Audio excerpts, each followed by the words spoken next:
Good morning students. तो कैसे हैं आप सब। मैं साहिल रावत, आपका इंग्लिश मेंटोर, स्वागत करता हूं बच्चों आपका आज की क्लास में। तो चलते हैं सीधा क्लास की तरफ।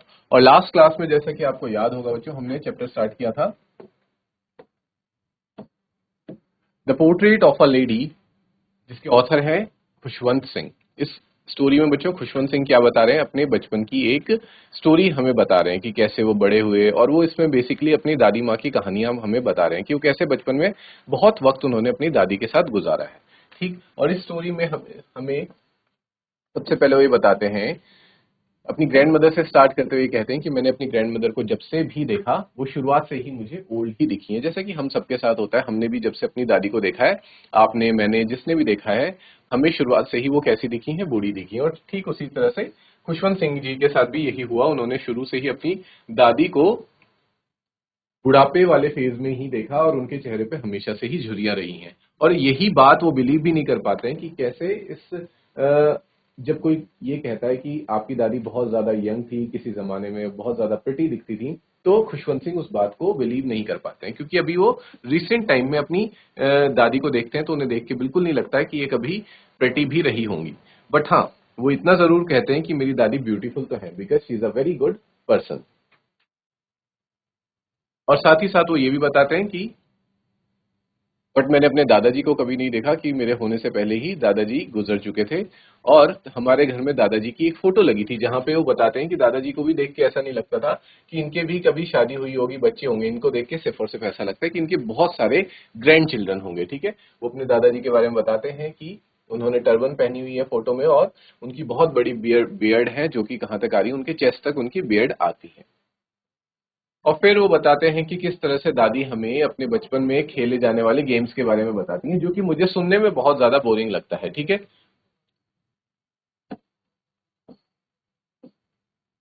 एंड नाउ, और आगे बताते हुए वो कहते हैं कि जो मेरी दादी हैं वो थोड़ी सी मोटी हैं और क्या हो चुकी हैं, बेंट हो चुकी हैं।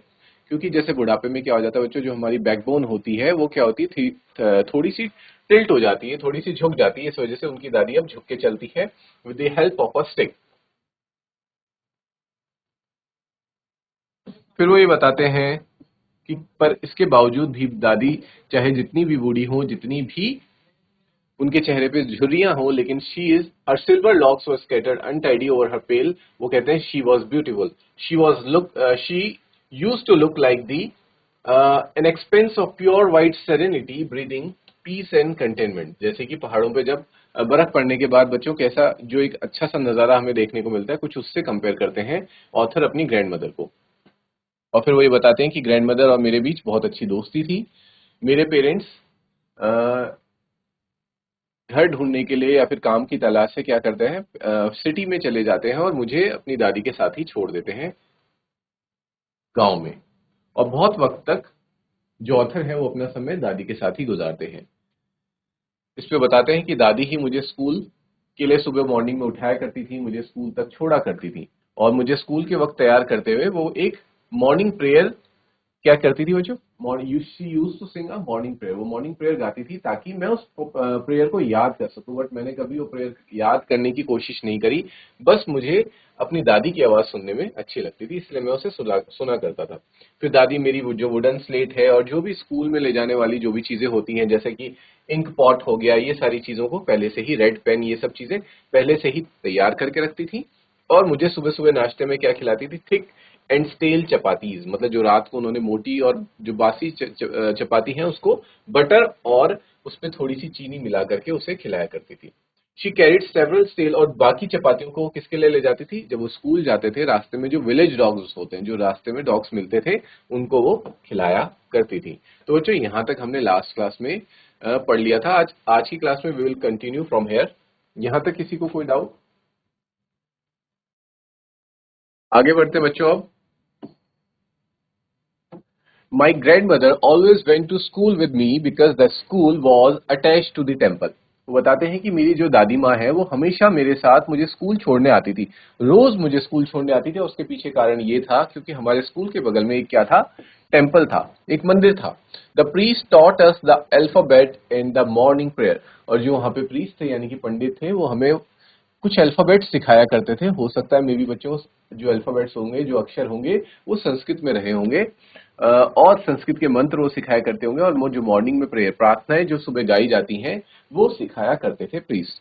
While the children sat in rows on either side of the veranda singing the alphabet or the prayer in chorus. और जो बाकी के बच्चे थे वो रोज में बैठ जाया करते थे आमने सामने वरेंडा में, और जो हमें प्रेयर सिखाई जाती थी उसको एक साथ कोरस में गाया करते थे. My grand mother said in side reading the scriptures. और मेरी दादी माँ मंदिर के अंदर बैठ करके जो स्क्रिप्चर्स होती हैं, जो धर्म ग्रंथ की किताबें होती हैं, उनको पढ़ा करती थी. When we had both finished, we would walk back together. और जब हम दोनों का जो हम अपना काम कर रहे थे वो फिनिश हो जाता था तो हम दोनों साथ में वापस चले जाते थे. This time the village dogs would meet us at the temple door. और इस बार जाते वक्त हमें विलेज डॉग्स कहाँ मिलते थे? मंदिर के डोर पे मिलते थे, दरवाजे पे मिला करते थे. They followed us to our home, growling and fighting with each other for the chapatis we threw to them. और वो हमें घर तक हमारे पीछे पीछे आते थे और एक दूसरे से लड़ते थे, एक दूसरे पे भौंकते थे, क्योंकि हम जो चपातीज दिया करते थे उसके लिए वो क्या करते थे, उसे खाने के लिए आपस में फाइट किया करते थे. ठीक है. When my parents were comfortably settled in the city, they sent for us. यानी कि जब मेरे पेरेंट्स सिटी में पहली बात अपने आप को कंफर्टेबली वो सेटल हो गए तो उन्होंने हमें भी सिटी में बुला लिया. That was a turning point in our friendship. यहाँ पे ऑथर कहते हैं कि यहाँ से हमारी जो दोस्ती थी ऑथर और दादी के बीच में, उसमें एक टर्निंग पॉइंट आ जाता है. यानी कि टर्निंग पॉइंट आप समझते हैं बच्चों, जिसे हम यू टर्न करते हैं. जैसे मान लीजिए ये उनकी दोस्ती आगे बढ़ रही थी और ज्यादा गहरी होती जा रही थी, लेकिन यहाँ से यू टर्न हो जाता है. कहने का मतलब ये है कि यहाँ से उनकी दोस्ती में थोड़ी सी दूरियां आने लगती हैं. Although we shared the same room, my grandmother no longer came to school with me. तो बताते हैं कि भले ही हम दोनों शहर में आने के बाद मैं और दादी माँ एक ही कमरे में सोया करते थे, लेकिन अब जो दादी हैं वो मेरे साथ हमेशा की तरह मुझे स्कूल छोड़ने नहीं आया करती थी, क्योंकि ये गांव नहीं है, ये क्या है बच्चों, एक शहर है. I use to go to an English school. मैं पहले गांव में एक हिंदी मीडियम स्कूल में जाता था, और वो भी एक टेंपल में जाता था. वहां पे वो सारी चीजें मंत्र वगैरह ये सब सीखा करता था. लेकिन अब शहर में आके मैं एक इंग्लिश स्कूल में जाता हूँ, और वो भी मुझे लेने के लिए कौन आती है, एक बस आती है, एक मोटर बस मुझे लेने आती है. There were no dogs in the streets. और यहाँ पे डॉग्स नहीं है सड़कों पर जैसे कि गाँव में हुआ करते थे. And she took to feeding sparrows. और दादी क्या करती हैं, दादी जो छत पर बच्चों जो स्पैरो चिड़ियाएं आती हैं उनको क्या करती हैं, दाना देती हैं. In the courtyard of the city house. हमारा जो कोर्टयार्ड होता है, यानी कि आप कह समझ सकते हैं जो बालकनी होती है घर के बगल में, उसी में क्या करती थी, चिड़ियों को दाना दिया करती थी दादी. यहां तक सभी को clear? Next students, as the years rolled by, we saw less of each other. For some time, she continued to wake me up and get me ready for school. और जैसे जैसे साल बर साल आगे बढ़ते गए, हम अब एक दूसरे से जो हमारी मुलाकात है या फिर जो बातचीत है वो कम होने लगी. For some time she use to continue to wake me up. बहुत समय तक तो वो ही मुझे मॉर्निंग में उठाया करती थी, मुझे तैयार करती थी. When I came back she would ask me what the teacher had taught me. और जब मैं स्कूल से वापस आता था तो मुझसे पूछती थी कि तुम्हें टीचर ने क्या सिखाया, आज क्या पढ़ाया. I would tell her English words and little things of western science. मैं उन्हें कुछ इंग्लिश के वर्ड्स बताया करता था कि मैंने ये सीखे, और जो वेस्टर्न साइंस है उसके बारे में बताता था. एंड लर्निंग, जो जो चीजें मैं सीखता था, जैसे कि द लॉ ऑफ ग्रेविटी, जो गुरुत्वाकर्षण का जो सिद्धांत है वो मैं उन्हें बताता था. आर्किमिडीज का सिद्धांत उन्हें बताता था. द वर्ल्ड बीइंग राउंड की जो पूरी दुनिया है ये गोल है, ये सारी चीजें मैं उन्हें बताया करता था. This made her unhappy. और ये सब बातें सुनकर के मेरी जो दादी माँ है वो अनहैप्पी, मतलब खुश नहीं होती थी. ऐसा क्यों बच्चों? क्योंकि ये सारी चीजें उनके बिलीफ के क्या थी, बिल्कुल अगेंस्ट थी. ठीक है. मे भी हो सकता है दादी माँ इन सब साइंटिफिक चीजों पे बिलीव ना करती हो. उनके अकॉर्डिंग जो पृथ्वी है वो एकदम फ्लैट हो, और जब उन्हें ऑथर बताते थे कि जो अर्थ है वो फ्लैट नहीं है, पृथ्वी फ्लैट नहीं है, ये गोल है, तो उन्हें ये बातें बुरी लगती थी और उन्हें लगता था कि शहर में आके इन्हें गलत गलत चीजें सिखाई जा रही हैं. She could not help me with my lesson. और अब पहले की तरह वो मुझे पढ़ाई में मदद नहीं कर पा रही थी, क्योंकि सारी चीजें इंग्लिश में थी. She did not believe in the things they taught at the English school. उन्हें उन चीजों पे बिल्कुल भी विश्वास नहीं था जो चीजें इंग्लिश स्कूल में सिखाई जाती थी. And was distressed that there was no teaching about God. और उन्हें सबसे बड़ी परेशानी इस बात से थी कि ईश्वर के बारे में कोई भी चीजें यहाँ पे तुम्हारे स्कूलों में सिखाई नहीं जाती हैं. एंड द स्क्रिप्चर्स, और जो स्क्रिप्चर्स में, स्क्रिप्चर्स आपको पता है बच्चों, जो धार्मिक ग्रंथ हैं उनके बारे में कुछ भी पढ़ाया नहीं जाता है. जैसे कि भगवत गीता, रामायण, और सबका अलग अलग हो सकता है, किसी के लिए कुरान है बच्चों, किसी के लिए गुरु ग्रंथ साहिब है, ये सब चीजें नहीं पढ़ाई जाती हैं। One day I announce that we were being given music lessons. एक दिन मैंने दादी को बताया कि हमें म्यूजिक लेसन सिखाए जा रहे हैं। शी वॉज वेरी डिस्टर्ब्ड, और वो इस बात को सुनकर बहुत निराश हो गई, उन्हें बहुत बेकार लगी ये चीज। To her music had lewd associations, वो ये मानती थी कि जो एक गाना बजाने वाला काम है ये कोई अच्छा काम नहीं है।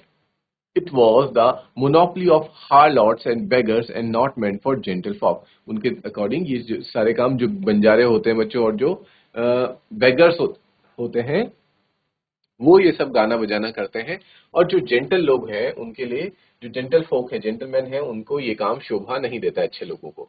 She said nothing but her silence meant disapproval, यानी कि उन्होंने कुछ भले ही कहा ना हो, लेकिन उनकी जो साइलेंस थी, जब मैंने उनको ये बताया कि मैं म्यूजिक लेसन सीखने जा रहा हूं, उनकी जो एक चुप्पी थी उससे मुझे पता चल गया कि उन्हें बिल्कुल भी ये चीज पसंद नहीं आई है। She rarely talk to me after that, और उसके बाद से उन्होंने धीरे धीरे मुझसे बात करना भी बंद कर दिया।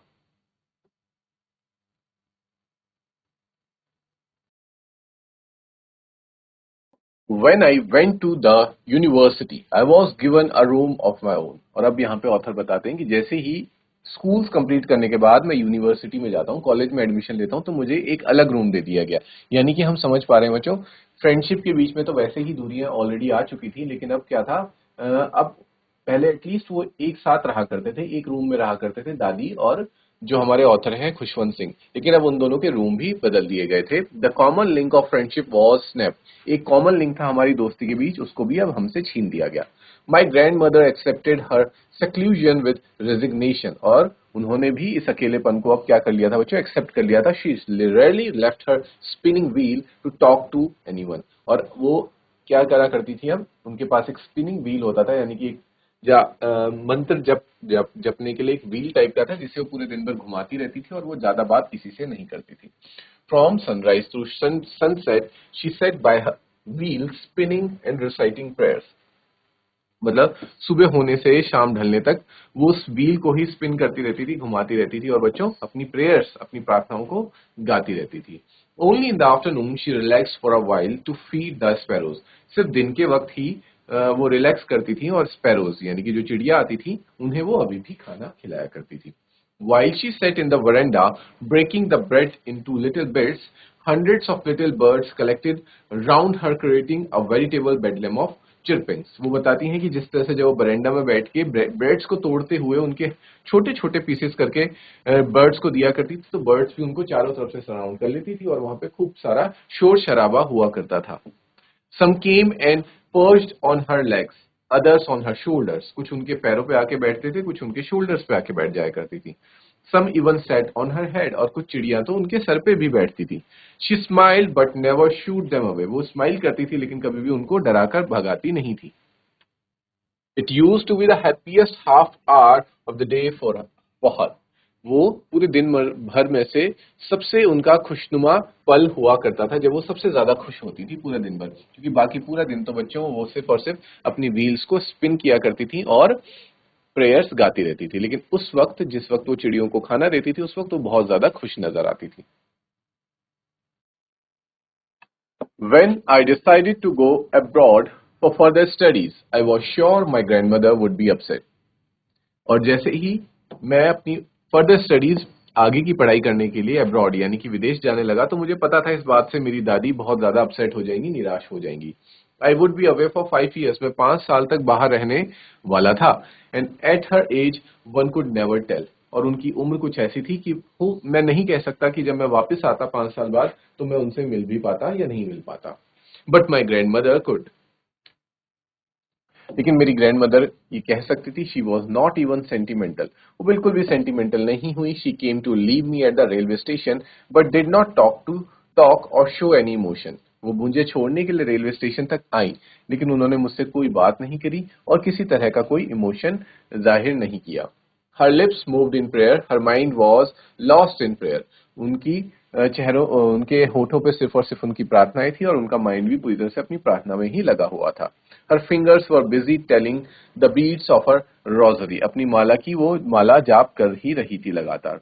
Silently she kissed my forehead, and when I left, I cherished the moist imprint as perhaps the last sign of physical contact between us. और वो कहते हैं कि जब मैं जा रहा था तो उन्होंने मेरे माथे पे एक किस किया और मुझे उस वक्त बहुत खुश हुआ और मुझे ऐसा लगा कि शायद हमारे बीच का ये लास्ट फिजिकल कांटेक्ट होगा और मे भी आज के बाद मैं अपनी दादी को दोबारा नहीं देख पाऊंगा. But that was not so. पर ऐसा नहीं हुआ. After 5 years I came back home and was met by her at the station. लेकिन जब मैं 5 साल बाद वापस आता हूँ घर पे तो मुझे वो स्टेशन पे ही दिखती हैं. She did not look a day older. वो बिल्कुल भी ऐसा नहीं लग रही थी कि एक भी दिन बूढ़ी हुई है. वो जैसी की तैसी ही लग रही थी. She still had no time for words. वो अभी भी कुछ नहीं कहती थी. And while she clasped me in her arms I could hear her reciting her prayers. और जैसे उन्होंने मुझे गले से लगाया तो मैं देख पाया कि वो अपनी प्रेयर्स अभी भी गा रही हैं. Even on the first day of my arrival her happiest moment were with the sparrows. जिस दिन मैं पहली बार आया था उनका जो हैप्पीएस्ट डे था, वो टाइम था, मोमेंट जो था, वो अभी भी स्पैरोज के साथ ही था. whom she fed longer and with frivolous rebukes. और जिन्हें अब और देर तक वो क्या करती थी, दाने दिया करती थी. In the evening a change came over her. पर शाम के वक्त उनके अंदर एक बदलाव आया. She did not pray. उस दिन उन्होंने अपनी प्रेयर्स नहीं गाई. She collected the women of the neighborhood, got an old drum and started to sing. उन्होंने आस पड़ोस की औरतों को इकट्ठा किया और एक ओल्ड ड्रम उठा के वो गाने लग गई. For several hours she thumped the sagging skins of the dilapidated drum and sang for the homecoming of warriors. और बहुत देर तक वो इस तरह से ड्रम को बजाती रही. और वो कौन से गाने गा रही थी? जब वॉरियर्स योद्धा जो लड़ाई करके वापस घर आते हैं तो उनके लिए जो गाने गाए जाते हैं वो उन गानों को गा रही थी. We had to persuade her to stop to avoid overstraining. और हमें जाके उनको रोकना पड़ा वरना वो रुक नहीं रही थी उस ड्रम को बजाते हुए. That was the first time since I had known her that she did not pray. और ये पहली बार था ऐसा जब से मैं अपनी दादी को जानता हूं कि उन्होंने प्रेयर नहीं करी, उन्होंने पूजा नहीं करी. The next morning she was taken ill. और अगले ही दिन वो बीमार हालत में पाई गई. It was a mild fever. वो एक माइल्ड फीवर था. Doctor told us that it would go. वो जो फीवर है वो चला जाएगा, डॉक्टर ने ऐसा कहा. But my grand mother thought differently. लेकिन मेरी ग्रैंड मदर की जो सोच थी वो कुछ अलग ही थी. She told us that her and was near. वो बताती हैं कि जो मेरा अंत है वो निकट आ चुका है. She said that since only a few hours before the close of the last chapter of her life she had omitted to pray. और अब उनके कुछ ही क्षण रह गए हैं इस दुनिया में तो वो क्या करना चाहती हैं, प्रे करना चाहती हैं. She was not going to waste any more time talking to us. और वो अब हमारे साथ बात करके अपनी इस कीमती क्षण को वेस्ट नहीं करना चाहती. वो सिर्फ और सिर्फ अपनी प्रेयर्स गाना चाहती हैं. ठीक है बच्चों. We protested. हमने प्रोटेस्ट किया कि अब आखिरी मोमेंट में आपको प्रेयर्स गाने की जरूरत नहीं है. But she ignored our protest. लेकिन उन्होंने हमें इग्नोर किया. She lay peacefully in bed praying and telling her beads. और वो अपने बेड पे लेटी रही शांति से और अपनी माला को जपती रही. Even before we could suspect her lips stopped moving and the rosary fell from her lifeless fingers. और हम इससे पहले कि भाप भी पाते कि अब दादी इस दुनिया में नहीं रही, लेकिन उनके जो होंठ थे वो अब चलना बंद हो गए थे और उनके हाथ से जो उनकी माला थी बच्चों वो गिर जाती है. A peaceful pallor spread on her face and we knew that she was dead. उनके चेहरे पे एक शांति सी हमें दिख पा रही थी और हम महसूस कर पा रहे थे, हम जान चुके थे कि अब दादी की मृत्यु हो चुकी है. We lifted her off the bed and as is customary laid her on the ground and covered her with a red shroud. और हमने फिर उन्हें बेड से उठाया और नीचे लेटाया, जो कि कस्टम होता है, एक रिवाज माना जाता है कि किसी भी डेड बॉडी को, किसी शव को हवा में ऊपर नहीं रखते हैं, किसी बिस्तर पे नहीं रखते, बल्कि उसे जमीन पर ही लेटा के रखते हैं. और उनके चेहरे को एक रेड श्राउड से कवर कर दिया. After a few hours of mourning we left her alone to make arrangements for her funeral. थोड़ी देर के बाद, दुख जताने के बाद, हम लोगों ने उन्हें अकेला छोड़ दिया और हम अरेंजमेंट्स करने चले गए उनके अंतिम संस्कार के. फ्यूनरल मीन्स बच्चों अंतिम संस्कार. In the evening we went to her room with a crude stretcher to take her to be cremated. और फिर इवनिंग में हम उनके रूम में जाते हैं एक स्ट्रेचर लेके, ताकि उनका जो दाह संस्कार है वो हम कर सकें. The sun was setting and had lit her room and veranda with a blaze of golden light. और उस वक्त उनके कमरे में क्या आ रही थी बच्चों, सनसेट हो रहा था और उसकी जो लाइट है उनके रूम में पड़ रही थी. गोल्डन तरह का एक वहां पे हमें उजाला दिख रहा था. We stopped halfway in the courtyard. और हम वहीं पे रुक गए. all over the veranda and in her room, right up to where she lay dead and stiff wrapped in the red shroud. Thousands of sparrows sat scattered on the floor. हम ये देख के बहुत हैरान हो गए कि जिस रूम में हमने दादी की डेड बॉडी को रखा था वहां पे थाउजेंड्स ऑफ स्पैरोज चिड़ियाएं आ रखी थी और वो चारों तरफ दादी के बैठी हुई थी. There was no chirping और अभी वो बिल्कुल भी आवाज नहीं कर रही थी जैसे कि वो चिड़ियां और दिन करती थी जब दादी उनको फीड किया करती थी. We felt sorry for the birds and my mother fetched some breads for them. हमें चिड़ियों के लिए बहुत बुरा लगा कि वो शायद इसलिए यहाँ पे आए हैं क्योंकि दादी रोज उन्हें खाना खिलाती थी और आज उन्हें खाना खिलाने वाले की ही मृत्यु हो गई. तो वो सब भी शायद हमारी तरह ही दुख जता रहे हैं. मेरी मदर को ये चीज बहुत बुरी लगी और वो उनको खिलाने के लिए ब्रेड्स ले आती हैं.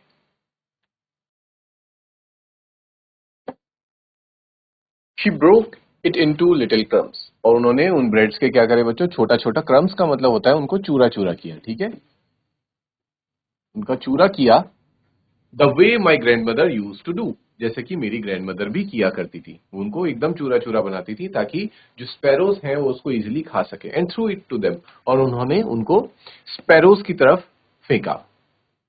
The sparrows took no notice of the bread. लेकिन आज बहुत हैरानी की बात थी बच्चों कि जो स्पैरोज और दिन उन ब्रेड पर टूट के पड़ जाते थे उसे फिनिश करने के लिए, आज वो स्पैरोज उसकी तरफ नोटिस भी नहीं कर रहे थे. बिल्कुल ब्रेड की तरफ देख भी नहीं रहे थे वो लोग. When we carried my grandmother's corpse, जब हम अपनी दादी की, कॉप्स का मतलब होता है बच्चों शव, डेड बॉडी को कहते हैं कॉप्स, को हम जब लेके जा रहे थे, दे फ्लू अवे क्वाइटली, और वो लोग, वो जितने भी स्पैरोज थे वो शांति से वहां से उड़ गए. Next morning the sweeper swept the bread crumbs into the dustbin. और अगले दिन जो स्वीपर आता है हमारे यहाँ सफाई करने, उसने उन ब्रेड क्रम्स को डस्टबिन में फेंका. यानी कि स्पैरोज ने वो जो ब्रेड के क्रम्स थे उनको नहीं खाया. यानी कि हम ये जान सकते हैं बच्चों, इसकी पक्षियों में भी इतनी समझ है कि वो इस बात को महसूस कर रहे थे कि जो उनको रोज ब्रेड खिलाती थी उसकी मृत्यु हो चुकी है, और इस वजह से उन्होंने भी उस दिन ब्रेड्स नहीं खाए और वो खाली ही वहां से चले गए. इसी के साथ बच्चों जो हमारा ये चैप्टर है आज यहाँ पे फिनिश होता है. Now we will meet in the next class and we will discuss its question answers. Till then, take care, have a good day, and thank you, students.